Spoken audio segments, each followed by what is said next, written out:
Romanticism is one of the most important historical events of all time. Unlike a lot of what gets called history, Romanticism isn't a war or a piece of technology or a political event. It refers to the birth of a new set of ideas.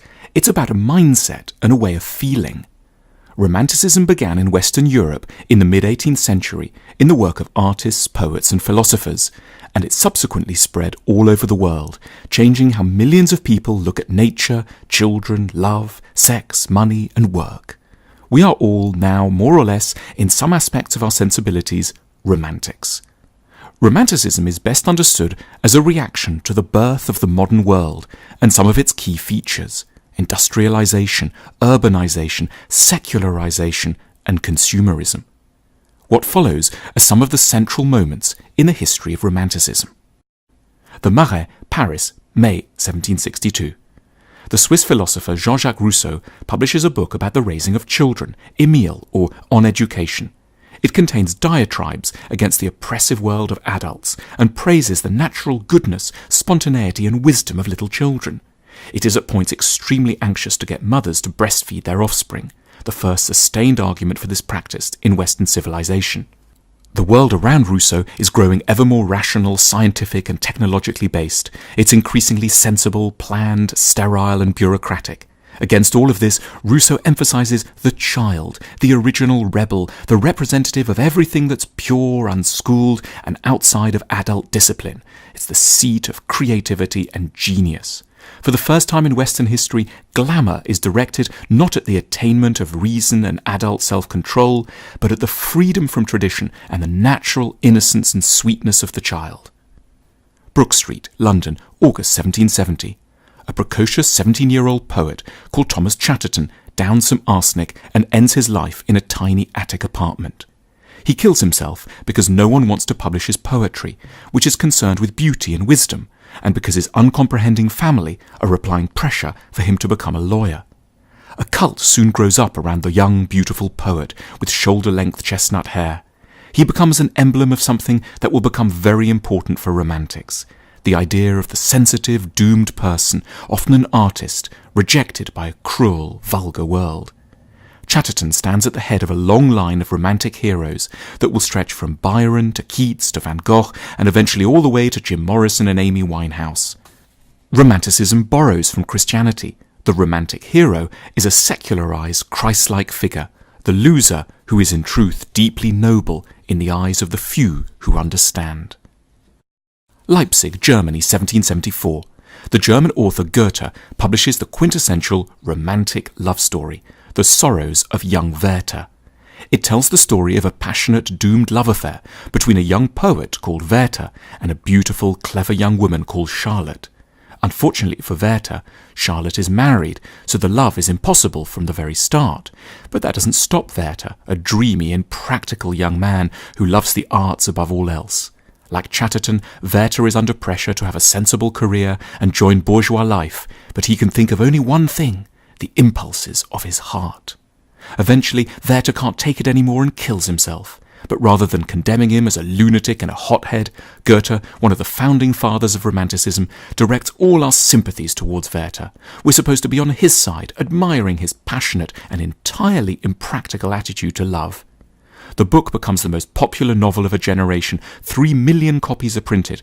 Napoleon declares it the greatest work of European literature, and it dramatically changes how many people think of love, privileging dramatic outpourings of feeling over more traditional, rational concerns for class, lineage and money. For a romantic, it's always right and noble to follow your heart. The disastrous results that follow aren't any argument, they're just proof of how desiccated and heartless the so-called adult, sensible world can be. Madrid, Spain, 1798. The artist Francisco Goya produces one of his most iconic images, titled The Sleep of Reason Brings Out Monsters. It captures a quintessential romantic interest in the limits of reason and the power of the irrational over humans' fragile minds.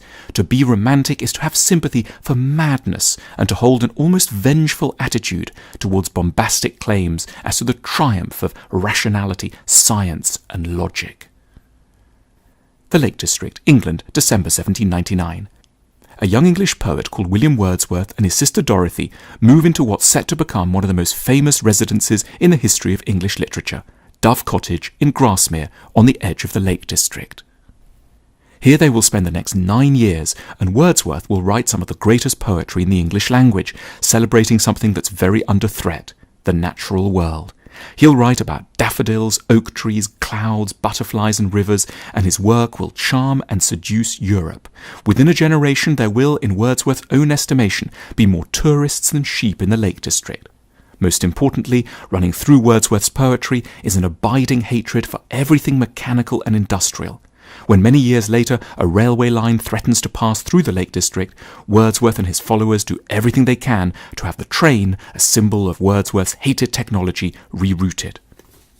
To be a romantic is to take the side of nature against industry. It's to prefer a daffodil to a viaduct, a tree to a factory.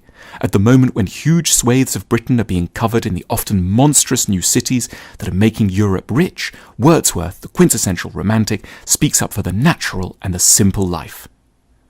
Niagara, United States, September 1829.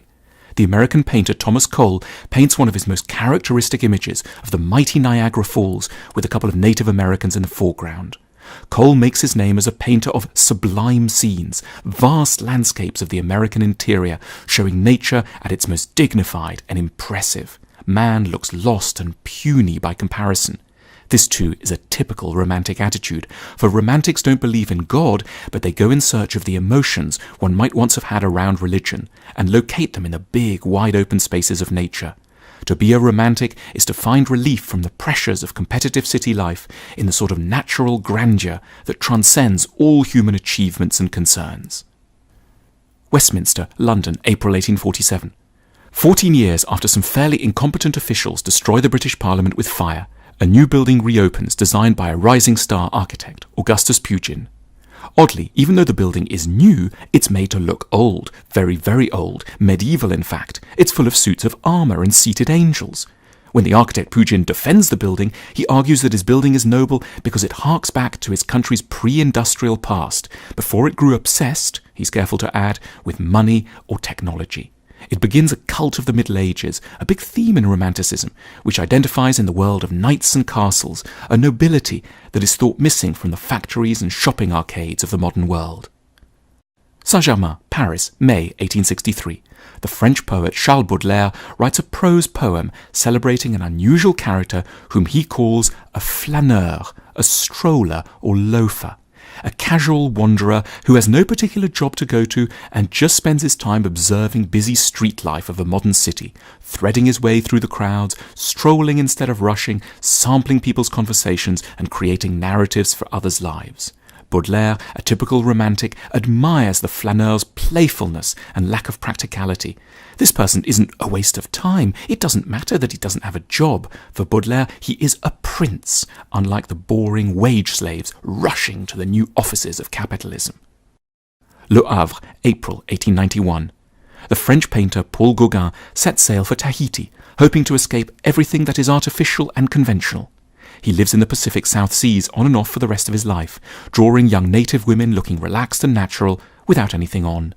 They are, in his eyes, evidence that civilization is what has made us sick, a core romantic belief. The romantic movement has permanently changed our sensibilities. As the world has grown ever more technological and rational, romanticism has come to stick up for the irrational, the untrained, the exotic, the childlike and the naive. There is naturally something a bit adolescent and immature within romanticism, but then again, there can be something rather heartless, cold, dogmatic and arrogant in many aspects of modernity. One hopes this isn't going to be the end of the story, that we may in the future learn to soften the worst sides of modernity through the best sides of romanticism, in order to create a more evolved alternative, what one might term an age of maturity.